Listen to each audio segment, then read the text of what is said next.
जय हिंद। Welcome back to our star current affairs. आज है 24 जून 2026 और 24 जून 2026 से जितने भी महत्वपूर्ण करंट अफेयर्स बनते हैं उसमें से टॉप 5 करंट अफेयर्स लेकर आए जो कि एग्जाम के दृष्टिकोण से काफ़ी ज़्यादा भूमिका निभाता है। बस आपको अपने लिए यह सुबह का 15 से 20 मिनट समय निकालना है। यकीनन मानिए आप बहुत बेहतर हो जाएंगे और किसी भी एग्जाम में आप बेहतरीन करके आएंगे। तो चलिए शुरू करते हैं 24 जून 2026 के करंट अफेयर्स और इससे जुड़े हुए महत्वपूर्ण फैक्ट्स भी हम लोग बात करेंगे। शुरू करने से पहले बता दें कि इसे एक टॉपिक वाइज करंट अफेयर्स का एक सीरीज चला रहे हैं जो कि आपको एग्जाम में यह आपको रामबाण साबित होने वाला है, जिसमें हम लोग 2025 और 2026 के सरकारी योजना के बारे में बात किए हैं कि इसे कौन सी सरकार के द्वारा कौन सी योजना चलाई गई है। टॉपिक वाइज करंट अफेयर्स में हम लोग बता दें कि इसे 2025 और 2026 के पुस्तक एवं लेखक पे चर्चा की है और 2025 और 2026 के ऐप एंड पोर्टल की बात की है और करंट अफेयर स्पोर्ट्स से 2026 का स्पोर्ट्स से करंट अफेयर्स और 2026 के अवार्ड से जुड़े हुए करंट अफेयर्स यह आपको करवा चुके हैं। तो प्लीज़ यह जितना भी सीरीज है टॉपिक वाइज इसे आप जरूर कंप्लीट कर दें और बता दें कि इसे आपको एक वीकली करंट अफेयर्स का एक सीरीज चला रहे हैं जो आपको हमारे channel are star hot trip पे मिलेगा। इसे आप जरूर देखिए। इसमें वैसा प्रश्न लेकर आते हैं जो एग्जाम में पूछने की ज़्यादा संभावना होती है और यह रिवीजन के तौर पे बेहतर साबित होगा। तो प्लीज़ यह जितना भी सीरीज है इसे आप जरूर कंप्लीट कीजिएगा। चलिए तो फिर शुरू करते हैं आज का प्रश्न। पहला क्वेश्चन कि सभी हाल ही में विश्व वर्षा वन दिवस कब मनाया गया। तो यह विश्व वर्षा वन दिवस यह 22 जून को मनाया गया। कब? 22 जून को। इस क्वेश्चन का ऑप्शन नंबर बी सही होगा कि इसे विश्व वर्षा वन दिवस यह 22 जून को मनाया गया। इस क्वेश्चन का ऑप्शन नंबर बी सही हो जाएगा। अब दिवस की बात आई है तो अभी जून महीने में अब तक इतने इंपॉर्टेंट दिवस मनाए गए हैं, जैसे 1 जून को विश्व दुग्ध दिवस मनाया गया और महिला किसानों का सम्मान, यह क्या था, इसका थीम था। और दुग्ध सुनते आपके दिमाग में क्लिक करना चाहिए क्या कि इसे दूध जो होता है यह बच्चों में पचता है और किसके कारण पचता है, तो यह रेनिन के कारण। किसके कारण? रेनिन के कारण। और याद रखेंगे क्या कि रेनिन क्या होता है, रेनिन जैसे जैसे यह उम्र बढ़ता है तो बूढ़ों में क्या होता है, रेनिन की मात्रा कम जाता है, जिस कारण क्या होता है, दूध नहीं पच पाता। ये याद रखेंगे। उसके बाद याद रखें दूध का उजलापन यह कैसीन के कारण और दूध का पीलापन यह कैरोटीन के कारण। और दूध की शुद्धता हम लोग जो नापते हैं ये लैक्टोमीटर से नापते हैं। 2 जून को अंतर्राष्ट्रीय यौन कर्मी दिवस मनाया गया और तेलंगाना स्थापना दिवस मनाया गया। 3 जून को विश्व साइकिल दिवस मनाया गया और 4 जून को अक्रमार्गता के शिकार निर्दोष बच्चों का अंतर्राष्ट्रीय दिवस मनाया गया। 5 जून को विश्व पर्यावरण दिवस मनाया गया और 6 जून को विश्व कीट जागरूकता दिवस मनाया गया। 7 जून को विश्व खाद्य सुरक्षा दिवस मनाया गया। 8 जून को विश्व महासागर दिवस मनाया गया और 9 जून को अंतर्राष्ट्रीय अभिलेखागार दिवस मनाया गया। 10 जून को दृष्टिदान संकल्प दिवस मनाया गया और 11 जून को अंतर्राष्ट्रीय खेल दिवस मनाया गया। 12 जून को बाल श्रम निषेध दिवस मनाया गया और 13 जून को एल्बिनिज जागरूकता दिवस मनाया गया। 14 जून को विश्व रक्तदाता दिवस मनाया गया। और रक्त सुनते आपके दिमाग में क्लिक करना चाहिए क्या से रक्त जो होता है यह एक संयोजित तरल उत्तक होता है और एक मानव में शरीर की क्या कहते हैं, एक मानव में रक्त की मात्रा 5 से 6 लीटर होता है और रक्त का पीएच मान 7.4 होता है। और 7.4 से याद रखेंगे कि आंसू का भी पीएच मान 7.4 होता है। रक्त 3 प्रकार के होता है, प्लाज्मा होता है, आरबीसी होता है और आरबीसी होता है, डब्ल्यूबीसी होता है और प्लेटलेट्स होता है। क्या होता है? आरबीसी, डब्ल्यूबीसी और प्लेटलेट्स। आरबीसी से याद रखें से रक्त में आरबीसी की मात्रा 90% होता है और आरबीसी का जीवन काल जो होता है 120 दिन होता है और इसका निर्माण कहाँ होता है? अस्थि मज्जा में होता है। ये मरता कहाँ है आरबीसी? तो आरबीसी पीलिया में मरता है, इसीलिए आरबीसी को पीलिया को आरबीसी का कब्रिस्तान कहा जाता है। आरबीसी का काम क्या होता है? जो कि ऑक्सीजन और कार्बन डाइऑक्साइड का संवहन करना।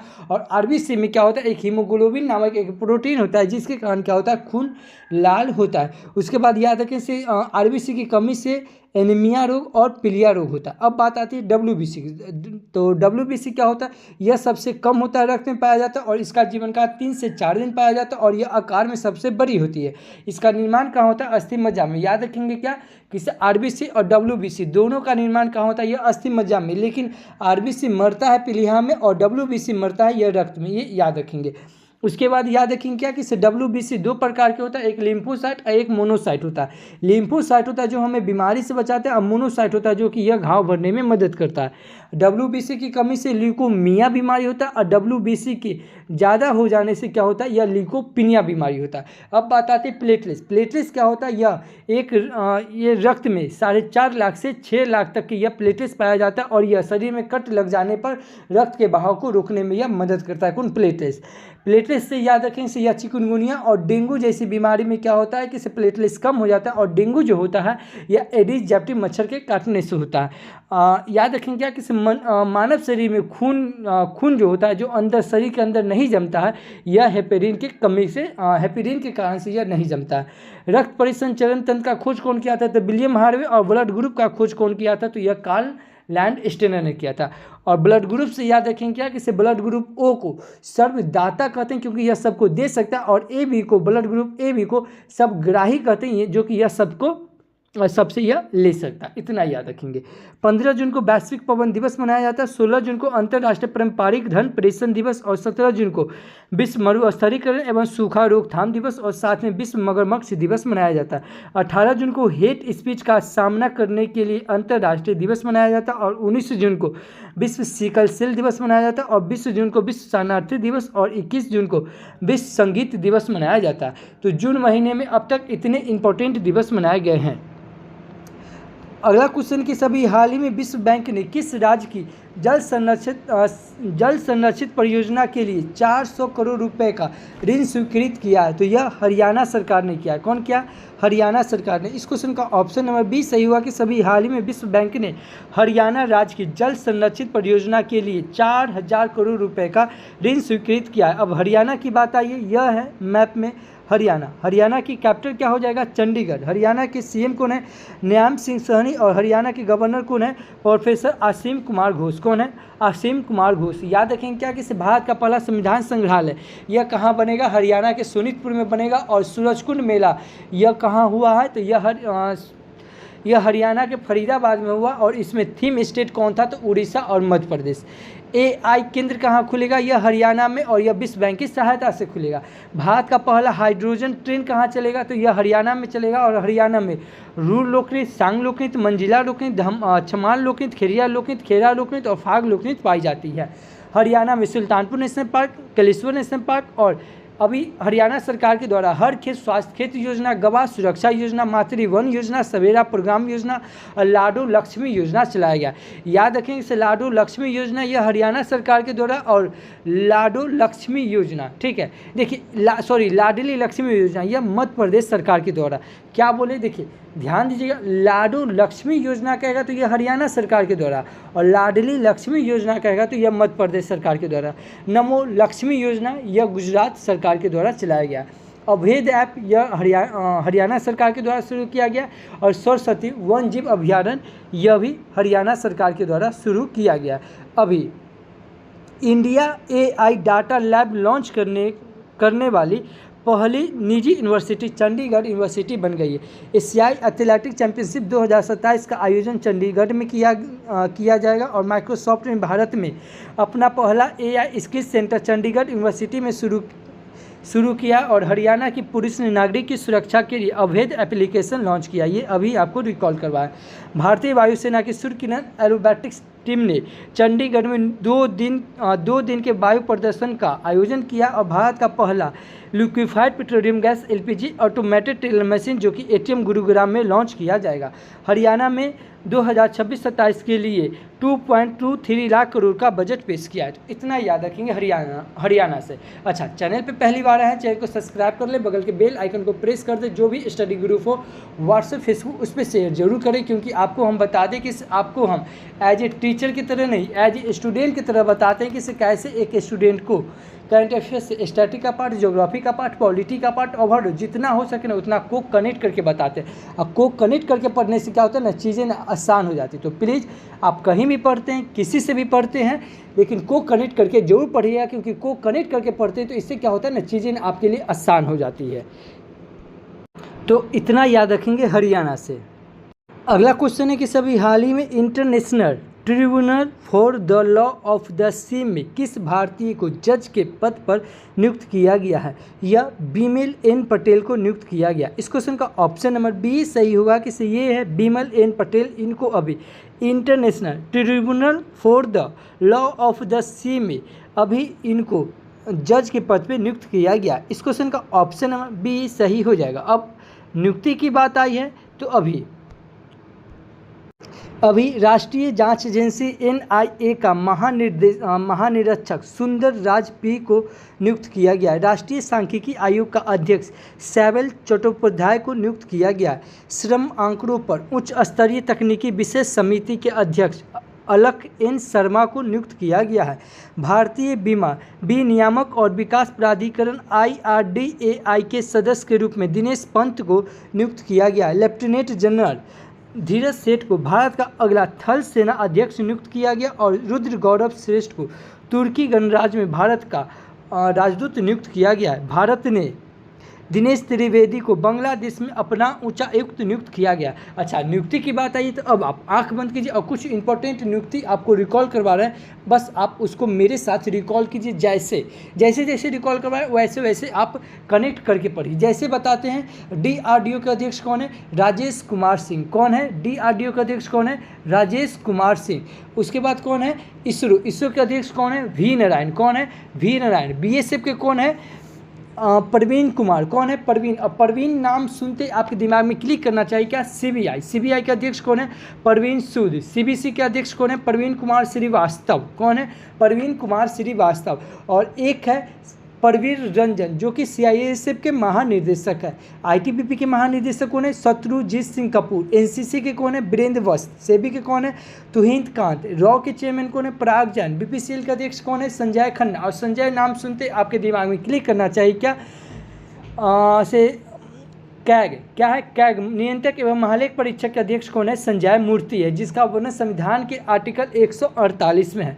उसके बाद क्या? एक है संजय मल्होत्रा जो कि RBI की गवर्नर है। यूपीएससी के चेयरमैन कौन है? डॉक्टर अजय कुमार। और अजय नाम सुनते आपके दिमाग में क्लिक करना चाहिए क्या? अजय बंगा जो कि वर्ल्ड बैंक के अध्यक्ष है। और एक है अजय सेठ जो कि वित्त सचिव है। और एक है अजय सेठ जो कि वित्त सचिव है। और एक है अजय कुमार भल्ला जो कि मणिपुर के गवर्नर है। फिक्की के चेयरमैन कौन है? अनंत गोयनका। कौन है? अनंत गोयनका। 16वां फाइनेंशियल कमीशन कौन है? तो अरविंद पनघरिया। इलेक्शन आयोग कौन है? तो ज्ञानेश कुमार। और यूनेस्को के महानिदेशक कौन है? तो खालिद एल एनानी। ये है खालिद एल एनानी। एक है खालिद जामी जो कि भारतीय फुटबॉल टीम कोच के अध्यक्ष है। ICC के चेयरमैन कौन है? जैसा। BCCI के चेयरमैन कौन है? तो मिथुन मिनास। ACC के कौन है? तो मोहसिन नकवी। कौन है? मोहसिन नकवी। याद रखें क्या कि नीति आयोग के चेयरमैन है भी कौन है? तो नीति आयोग के चेयरमैन वही होते हैं जो वर्तमान के प्रधानमंत्री होते हैं। और वर्तमान के प्रधानमंत्री नरेंद्र मोदी। और नीति आयोग से याद रखें, इसे नीति आयोग के द्वारा अभी संपूर्णता अभियान 2.0 योजना चलाया गया है। और नीति आयोग के उप चेयरमैन और CEO दोनों बदल दिए गए हैं। तो नीति आयोग के चेयरमैन कौन है? अशोक कुमार लहरिया। और नीति आयोग के CEO कौन है? निधि छिबर। याद रखें। परमाणु ऊर्जा नियामक बोर्ड के अध्यक्ष कौन है? A.K. बालसुब्रमण्यम। और राष्ट्रीय जांच एजेंसी NIA के महानिदेशक कौन है? तो राकेश अग्रवाल। कैबिनेट सचिव कौन है? TB सोमनाथ। और चीफ ऑफ डिफेंस स्टाफ कौन है यानी कि CDS कौन है? तो NS राजा सुब्रमण्यम। कौन है? NS राजा सुब्रमण्यम। थल सेना के अध्यक्ष कौन है? उपेंद्र द्विवेदी। वायुसेना के अध्यक्ष कौन है? अमरप्रीत सिंह। नौसेना के अध्यक्ष कौन है? तो कृष्णा स्वामीनाथन। कौन है? कृष्णा स्वामीनाथन। ये क्या चीज़ का है? नौसेना के। उसके बाद कौन है? FBI के निदेशक कौन है? तो काश पटेल। रेलवे के CEO कौन है? तो सतीश कुमार। अटॉर्नी जनरल कौन है? तो R वेंकट रमणी, जिसका वर्णन संविधान के आर्टिकल 76 में है। विक्रम साराभाई। स्पेस सेंटर के अध्यक्ष कौन है? तो राजा राजन। CRPF के महानिदेशक कौन है? तो ज्ञानेन्द्र प्रताप। UIDAI के CEO कौन है? तो भुवनेश्वर कुमार। भारतीय फुटबॉल टीम कोच के अध्यक्ष कौन है? तो खालिद जामिल। कौन है? खालिद जामिल। इतना याद रखेंगे नियुक्ति से। अगेन मैं फिर बता रहा हूँ, जिस प्रकार मैं को कनेक्ट कर रहा हूँ पूरे यूट्यूब पर ऐसे आपको कोई नहीं मिलेगा। तो प्लीज़ वीडियो को अंत तक जरूर देखिएगा, क्योंकि वीडियो के अंत में आपसे एक सवाल पूछेंगे जिसका जवाब आपको वीडियो के कमेंट बॉक्स में देना। और कल जो आपसे सवाल पूछे थे उसका भी जवाब आपको वीडियो के अंत में मिलेगा। अगला क्वेश्चन है कि सभी हाल ही में रांची में आयोजित दूसरी South Asian throw ball championship 2026 का खिताब कौन जीता? तो यह अपना देश भारत जीता। कौन जीता? भारत। इस क्वेश्चन का ऑप्शन नंबर A सही होगा कि सभी हाल ही में रांची में आयोजित दूसरी South Asian throw ball championship 2026 का खिताब यह अपना देश भारत जीता। इस क्वेश्चन का ऑप्शन नंबर A सही हो जाएगा। अब भारत की बात आई है, यह है मैप में भारत। भारत के यूपीआई सिस्टम वीज़ा को पीछे छोड़कर यह आगे निकल गई है और 18वां ब्रिक्स शिखर सम्मेलन यह अपना देश भारत में प्रस्तावित होगा। और इससे पहले 17वां ब्रिक्स शिखर सम्मेलन प्रस्तावित हो चुका है। कहाँ? तो ब्राज़ील के रियो डी जेनेरो में। और 19वां ब्रिक्स शिखर सम्मेलन यह प्रस्तावित होगा कहाँ? चाइना में। हैंडले पासपोर्ट इंडेक्स में भारत 75वें स्थान पे और सिंगापुर पहले स्थान पे। और भारत की साक्षरता दर बढ़कर 80.9% हो गई। और भारत में कुल रामसर स्थल की संख्या 100 हो गई, और जिसमें बिहार के बक्सर जिला का गोकुल जलाशय, बिहार का पश्चिमी चंपारण का उदयपुर झील और बिहार के कटिहार जिला का गोगावी झील और छत्तीसगढ़ का कोपरा जलाशय और राजस्थान का सिलीसेट झील और उत्तर प्रदेश का पटना पक्षी अभ्यारण्य, गुजरात का छड़ी ढांड और उत्तर प्रदेश का शेखा झील और उत्तर प्रदेश का ही सुरहा ताल, यह सब नया ऐड हुआ। और यह सब नया ऐड होकर अब भारत में टोटल रामसर स्थल की संख्या कितना हो गया? 100 हो गया। याद रखेंगे इसे भारत में सबसे ज़्यादा रामसर स्थल कहाँ है? तो यह तमिलनाडु में। और दूसरे नंबर पर कहाँ है? तो यह उत्तर प्रदेश में। और टाइगर रिजर्व याद रखेंगे इसे भारत में टोटल टाइगर रिजर्व कितना है? 58 है। और 58 नंबर के कौन है? माधव है, जो कि मध्य प्रदेश का है। विश्व प्रेस स्वतंत्रता सूचकांक में भारत 157 स्थान पे और नॉर्वे अभी भी पहले स्थान पे। इंडेक्स की बात है तो कुछ इंपॉर्टेंट इंडेक्स आपको रिकॉल करवा रहा हूँ, बस आप आंख बंद कीजिए और मेरे साथ रिकॉल कीजिए और बोलिए। जैसे ग्लोबल फायर पावर इंडेक्स में भारत 4थे स्थान पे। देखिएगा, हमें याद है तो यह आपको भी याद होना चाहिए। आप बोलिए, मेरे साथ बोलिए, क्या ग्लोबल फायर पावर इंडेक्स में भारत कितने नंबर पे है? 4थे स्थान पे। लैंगिक असमानता सूचकांक में भारत कितने स्थान पे? 131 स्थान पे है। वार्षिक ऊर्जा संक्रमण सूचकांक में भारत कितने स्थान पे? 71वें स्थान पे। यात्रा और पर्यटन विकास सूचकांक में भारत 39वें स्थान पे। खुशहाली सूचकांक में भारत 116 स्थान पे। शांति सूचकांक में भारत 115 स्थान पे और भूख सूचकांक में भारत 102 स्थान पे। पर्यावरण सूचकांक में भारत 176 स्थान पे। जलवायु परिवर्तन सूचकांक में भारत 23वें स्थान पे है। और सतत विकास लक्ष्य सूचकांक में भारत 99वें स्थान पे। विश्व प्रगति स्पर्धात्मक सूचकांक में भारत 41वें स्थान पे। वैश्विक नवाचार सूचकांक में भारत 38 स्थान पे। और CPI यानी कि भ्रष्टाचार सूचकांक में भारत 91वें स्थान पे। वर्ल्ड यूनिवर्सिटी रैंकिंग में भारत 59 स्थान पे और वर्ल्ड टैलेंट रैंकिंग में भारत 63 स्थान पे और AI प्रिफरेंस रैंकिंग में भारत 72 स्थान पे। विश्व के सबसे समान देश में भारत 4थे स्थान पे और हुरून ग्लोबल यूनिकॉर्न में भारत 3रे स्थान पे। AI इन्वेस्टमेंट रैंकिंग में भारत 10वें स्थान पे और संयुक्त राष्ट्र व्यापार और विकास सूचकांक में भारत 36 स्थान पे और जिम्मेदारी राष्ट्र सूचकांक में भारत 16 स्थान पे। तो इतना याद रखेंगे भारत की इंडेक्स है। अच्छा, क्षेत्रफल में भारत कितने स्थान पे? यह 7वें स्थान पे। इससे पहले कौन है? तो सबसे पहले याद रखें से रूस, कनाडा, अमेरिका, चीन, ब्राज़ील, ऑस्ट्रेलिया, भारत और अर्जेंटीना। 8वें नंबर पे कौन है? अर्जेंटीना। देखिए, फिर से रिकॉल कीजिए, मेरे साथ बोलिए। सबसे पहले क्षेत्रफल में सबसे पहले स्थान पे कौन है? तो रूस, उसके बाद कनाडा, अमेरिका, चीन, ब्राज़ील, ऑस्ट्रेलिया, भारत और उसके 8वें नंबर पे कौन है? यह अर्जेंटीना है। कौन है? अर्जेंटीना। याद रखेंगे क्या कि भारत की उत्तर से दक्षिण लंबाई कितना है? 3214। उसके बाद पूर्व से पश्चिम लंबाई कितना है? 2933। भारत का पूरा क्षेत्रफल कितना है? तो 32,87,263 वर्ग किलोमीटर। कितना है? 32,87,263 वर्ग किलोमीटर। और याद रखेंगे क्या कि भारत के क्या है? जम्मू कश्मीर में उत्तरी बिंदु कौन है? उत्तरी बिंदु कौन है? इंदिरा कॉल है। कौन है? इंदिरा कॉल, जो कि जम्मू कश्मीर, जो कि 37 डिग्री, कितना? 37 डिग्री 6 मिनट से लेकर यह तमिलनाडु के कैप ऑफ कैमरून, जिसे हम कन्याकुमारी कहते हैं, जो 8 डिग्री 4 मिनट तक ये फैला हुआ है। उसके बाद यह पश्चिम से गुजरात की गौर माता से लेकर, जो कि 67 डिग्री 8 मिनट से लेकर यह अरुणाचल प्रदेश के पूर्व में अरुणाचल प्रदेश के किबुथु तक 97 डिग्री 5 मिनट तक के यह फैला हुआ है। याद रखेंगे क्या कि भारत की सबसे ज़्यादा सीमा कौन बनाता है? तो सबसे ज़्यादा सीमा बनाता है बांग्लादेश। बांग्लादेश के बाद बनाता है चीन, चीन के बाद ये पाकिस्तान, पाकिस्तान के बाद नेपाल, नेपाल के बाद यह म्यांमार, और म्यांमार के बाद कौन बनाता है? भूटान बनाता है। ये इतना याद रखेंगे। याद रखेंगे क्या कि भारत के 8 राज्यों से, कितने राज्यों से? भारत के 8 राज्यों से कर्क रेखा गुजरती है। कौन कौन राज्य से? सबसे पहले गुजरात, राजस्थान, मध्य प्रदेश, छत्तीसगढ़, झारखंड, पश्चिम बंगाल, त्रिपुरा और मिजोरम। देखिए, जिस प्रकार अगर हम बारीकी से बोलें, एक लाइन से बोलें, उसी प्रकार आपको भी याद होना चाहिए कौन कौन? गुजरात, राजस्थान, मध्य प्रदेश, छत्तीसगढ़ और झारखंड, पश्चिम बंगाल, त्रिपुरा और मिजोरम। याद रखेंगे क्या कि कर्क रेखा को कौन सी नदी 2 बार काटती है? तो माही नदी है, जो कि 2 बार काटती है। उसके बाद याद रखेंगे क्या कि देश की मानक समय रेखा, जो कि 82.5 डिग्री पूर्वी देशांतर से जाती है, यह कई राज्यों से होकर जाती है? तो यह 5 राज्यों से जाती है। कौन कौन हो जाएगा? उत्तर प्रदेश, मध्य प्रदेश, उड़ीसा छत्तीसगढ़ और आंध्र प्रदेश। कौन कौन हो जाएगा? उत्तर प्रदेश, मध्य प्रदेश, उड़ीसा, छत्तीसगढ़ और आंध्र प्रदेश। छत्तीसगढ़ याद रखें से छत्तीसगढ़ एक ऐसा राज्य है जो कि कर की रेखा और देश की मानक समय रेखा दोनों को एक दूसरा को काटती है। इतना याद रखेंगे। याद रखेंगे क्या कि भारत और चीन के बीच कौन सी रेखा है? तो यह मैकमोहन रेखा है। भारत और पाकिस्तान के बीच रेड क्लिफ रेखा और भारत और अफगानिस्तान के बीच डुरंड रेखा। अब डुरंड रेखा जो है यह पाकिस्तान और अफगानिस्तान के बीच यह क्या कहते हैं, डिवाइड कर दिया गया। इतना याद रखेंगे भारत से। अभी एडवांस प्रोस्टेट कैंसर के लिए पहली रेडियो लिगेंड थेरेपी भारत में लॉन्च की गई और भारत दुनिया का तीसरा बड़ा एविएशन मार्केट बना है। भारत का सर्वश्रेष्ठ container port Jawaharlal Nehru port को घोषित किया गया।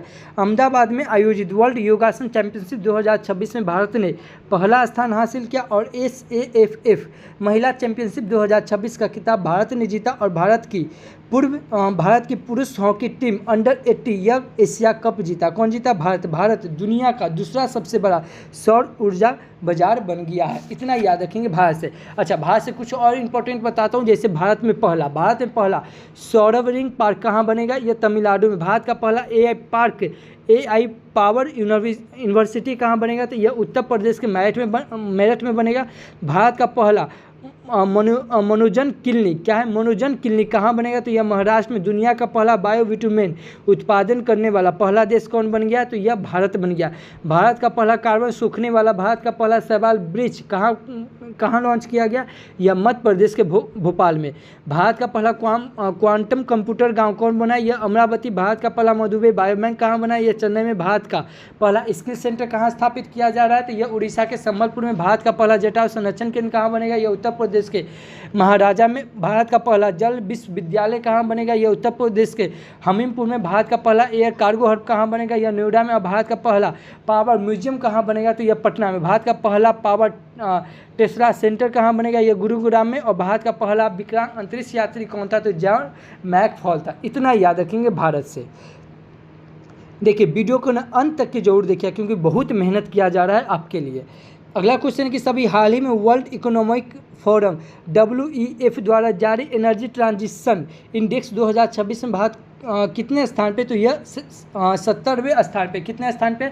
70वें स्थान पे। इस क्वेश्चन का ऑप्शन नंबर सी सही होगा कि सभी हाल ही में वर्ल्ड इकोनॉमिक फोरम WEF द्वारा जारी एनर्जी ट्रांजिशन इंडेक्स 2026 में भारत ये 70वें स्थान पे। इस क्वेश्चन का ऑप्शन नंबर सी सही होगा और अभी आपको इंडेक्स से पूरा रिकॉल करवाए हैं।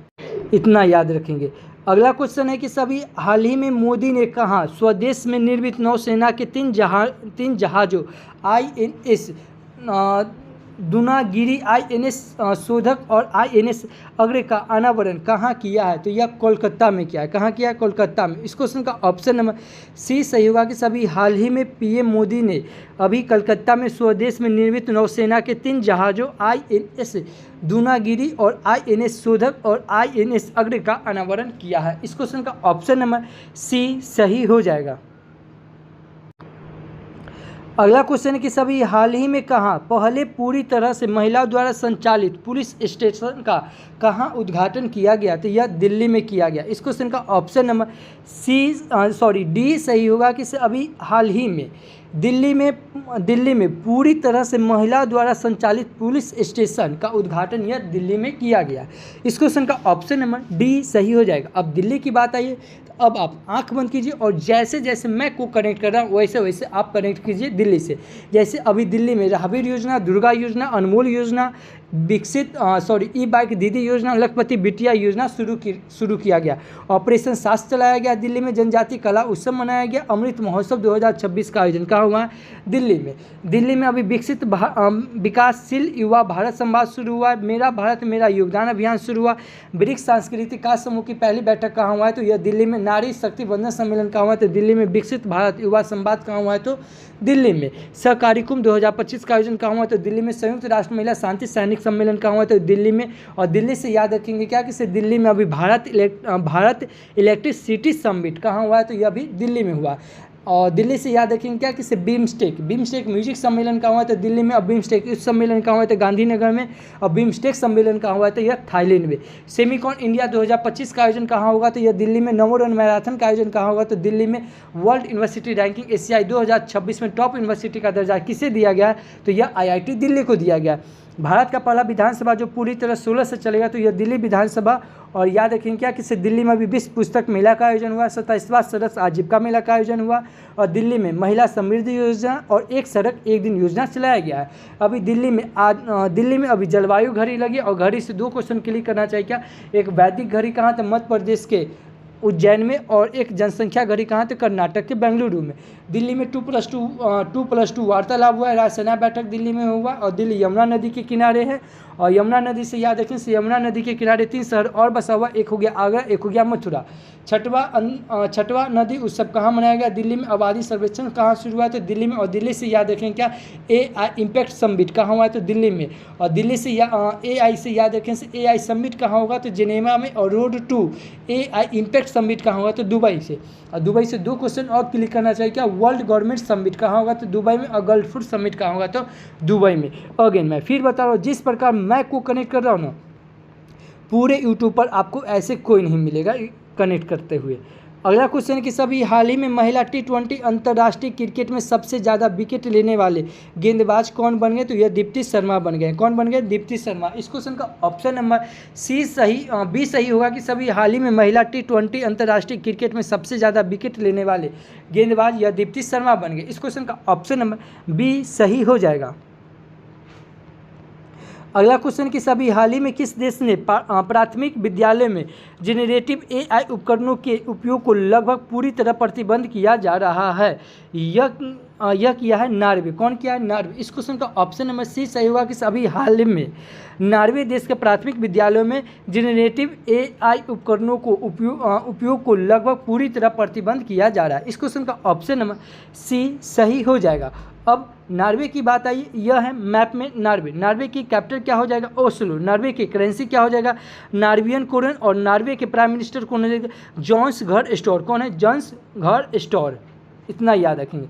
अगला क्वेश्चन कि सभी हाल ही में किस देश के राष्ट्रपति ने आपातकाल की घोषणा की है, तो यह बोल्विया ने किया है। कौन किया है, बोल्विया। इस क्वेश्चन का ऑप्शन नंबर सी सही होगा कि सभी हाल ही में बोल्विया देश के राष्ट्रपति ने आपातकाल की घोषणा की। इस क्वेश्चन का ऑप्शन नंबर सी सही होगा कि अभी बोल्विया के राष्ट्रपति कौन है, तो रोड्रिगो पाज। कौन है, रोड्रिगो पाज। अब बोल्विया की बात आई है, यह है मैप में बोल्विया। बोल्विया की करेंसी क्या हो जाएगा, सिक्कोर। और बोल्विया की करेंसी क्या हो जाएगा, बोल्वियानो। और बोल्विया के प्रेसिडेंट कौन है, रोड्रिगो पाज। कौन है, रोड्रिगो पाज।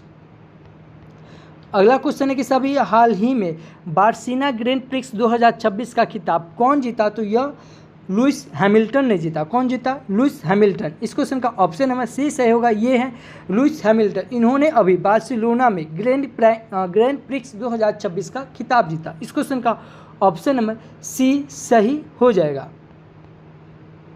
अगला क्वेश्चन कि सभी हाल ही में किस भारतीय को भौतिक में वुल्फ पुरस्कार 2025 से सम्मानित किया गया। यह सम्मानित किया गया है जिनेंद्र जैन को। किन्हें, जिनेंद्र जैन को। इस क्वेश्चन का ऑप्शन नंबर बी सही होगा कि सभी हाल ही में जिनेंद्र जैन को भारतीय वुल्फ पुरस्कार 2025 से सम्मानित किया गया। इस क्वेश्चन का ऑप्शन नंबर बी सही हो जाएगा। अब सम्मानित की बात आई है, तो अभी जीव विज्ञान में असाधारण योगदान के लिए EMBO गोल्ड मेडल 2026 से गौतम डे को सम्मानित किया गया है। भारतीय नौसेना के लेफ्टिनेंट कमांडर सूरज प्रसाद को सौर चक्र से सम्मानित किया गया। और AFE बेस्ट बैक्स अवार्ड 2026 में बैंकर ऑफ द ईयर का पुरस्कार के सत्यनारायण राजू को मिला है। 2026 प्रिंसेस ऑफ ऑस्ट्रियस स्पोर्ट्स अवार्ड प्राप्त करने वाले पहले फुटबॉलर यह लियोनेल मेसी बने हैं। अभिलाषा बराक को संयुक्त राष्ट्र military general advocate of the year पुरस्कार दिया गया। अब पुरस्कार की बात आई है, तो पुरस्कार की बात है तो कुछ इंपॉर्टेंट पुरस्कार आपको रिकॉल करवा रहा हूँ, बस आप मेरे साथ रिकॉल कीजिए। जैसे अभी 2026 वाला बता रहे हैं कि शास्त्र रामा अर्जुन पुरस्कार किसे दिया गया, यह एलेक्जेंडर स्मिथ को दिया गया। राष्ट्रीय लता मंगेशकर पुरस्कार किसे दिया गया, तो यह राष्ट्रीय लता मंगेशकर पुरस्कार यह सोनू निगम को दिया गया। पहला फीफा शांति पुरस्कार किसे दिया गया, यह डोनाल्ड ट्रंप को दिया गया। और डोनाल्ड ट्रंप से ही याद रखें, इजराइल शांति पुरस्कार भी यह किसे दिया गया, डोनाल्ड ट्रंप को दिया गया। डॉक्टर पोलस मार ग्रेगोरियस पुरस्कार यह टेंसी थॉमस को दिया गया। और कैफोर्ड पुरस्कार 2025 यह बी भद्र रामानाथन को दिया गया। और great place to work certification यह SAIL को दिया गया। Champion of the earth award यह सुप्रिया साहू को दिया गया है। और संयुक्त राष्ट्र महासचिव पुरस्कार यह स्वाति शांता कुमार को दिया गया। मानद डायरेक्टर ऑफ लेटेस्ट डिग्री की उपाधि यह शशि थरूर को दिया गया। और विश्व खाद्य पुरस्कार यह डॉक्टर मारियो मोलोंगा हगारिया को दिया गया। विज्ञान रत्न पुरस्कार यह जयंत विष्णु कालिकर को दिया गया। और बिले रिसर्च हीरोज पुरस्कार यह डॉक्टर चंद्रकांत लहारिया को दिया गया। और भारतीय रेलवे का सर्वोच्च सेवा पुरस्कार यह चंद्रा सिन्हा को दिया गया। किसे दिया गया, चंद्रा सिन्हा को। उसके बाद याद रखें क्या, विशेष सेवा मंडल यह कर्नल सोफिया कुरैशी को दिया गया। नित्य कला निधि पुरस्कार यह उर्मिला सत्यनारायण को दिया गया। राष्ट्रपति कॉलर अवार्ड यह बिहार पुलिस को दिया गया। और राष्ट्रपति पुलिस ध्वज पुरस्कार यह सिक्किम पुलिस को दिया गया। भारतीय रेलवे का CEO भारतीय रेलवे का सर्वोच्च सम्मान पुरस्कार यह चंदन सिन्हा को दिया गया। और IFFCO यानी कि फिक्को राष्ट्रीय सम्मान पुरस्कार यह मैगी पुष्पा को दिया गया। लाइफ टाइम क्या है, BBC क्या है, BBC life time achievement award यह अंजलि भागवत को दिया गया। और BBC para sports women of the year पुरस्कार यह प्रीति पाल को दिया गया। और BBC emerging play of the year किसे दिया गया, यह दिव्या देशमुख को दिया गया। और याद रखें क्या, BBC Indian sports of the women year यह स्मृति मंधाना को दिया गया। अवार्ड से याद रखें क्या कि अभी राष्ट्रपति द्रौपदी मुर्मू जी के द्वारा यह अभी पद्मा पुरस्कार कुल 131 पुरस्कार दिया गया। कितना दिया गया, 131 पुरस्कार दिया गया, जिसमें 5 पद्मा विभूषण पुरस्कार दिया गया, जिसमें धर्मेंद्र जी को, KT थॉमस को, N राजन को, VS अच्युतानंदन को और P नारायण को दिया गया। 13 व्यक्ति को पद्मा भूषण पुरस्कार दिया गया, जिसमें मुख्य व्यक्ति याद रखेंगे क्या, अलका अग्निक को दिया गया, भगत सिंह कुरैशी को दिया गया, शत्रुघ्न सिन्हा को दिया गया, शिबू सोरेन को दिया गया, उदय कोटक को दिया गया और विजय अमृत राज को दिया गया।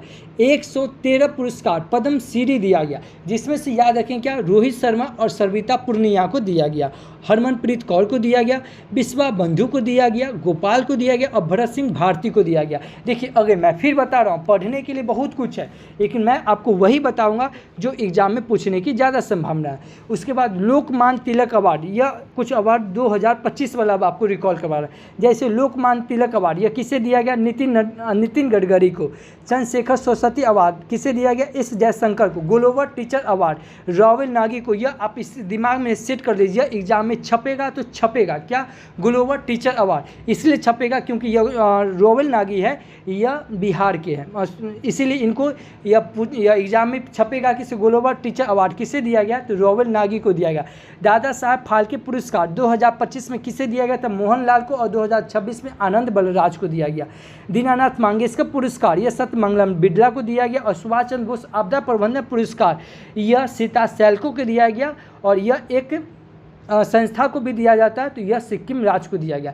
रेमन मैग्सेसे पुरस्कार 2025 यह एजुकेट गर्ल्स को दिया गया। और सिटी की ऑफ ऑनर पुरस्कार यह द्रौपदी मुर्मू जी को दिया गया। प्रेसिडेंशियल मेडल ऑफ फ्रीडम पुरस्कार यह लियोनेल मेसी को दिया गया। और 60वां ज्ञानपीठ पुरस्कार आर मेरा मुथु को दिया गया, यह 2026 में दिया गया। और 2025 में 59वां ज्ञानपीठ पुरस्कार यह विनोद शुक्ला को दिया गया। पेन प्रिंटर पुरस्कार 2025 लाली अबू लेला को दिया गया। और मैन बुकर अंतर्राष्ट्रीय पुरस्कार 2025 यह भानु मुश्ताक को दिया गया। 34वें सरस्वती सम्मान पुरस्कार यह 2025 में साधु भरदर्शी को दिया गया। और 35वें सरस्वती सम्मान पुरस्कार यह राम कुमार मुखोपाध्याय को दिया गया। एबल पुरस्कार 2026 यह गार्ड फ्लंटिंग्स को दिया गया। और एबल पुरस्कार 2025 यह मसाकी काशीबारा को दिया गया। कैंटन आर मिलर पुरस्कार यह सोनाली घोष को दिया गया। और क्या यंग लीडर अवार्ड पुरस्कार यह राम मोहन नायडू को दिया गया।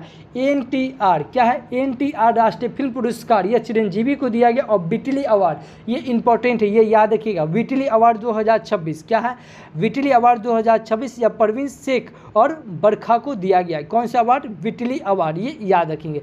उसके बाद इंदिरा गांधी शांति पुरस्कार यह ग्राका मासिल को दिया गया। किसे, ग्राका मासिल को दिया गया। उसके बाद याद रखेंगे क्या कि 2025 वाला या 2026 में दिया गया साहित्य अकादमी पुरस्कार, जो कि इंग्लिश और हिंदी वाला आप याद रखिए।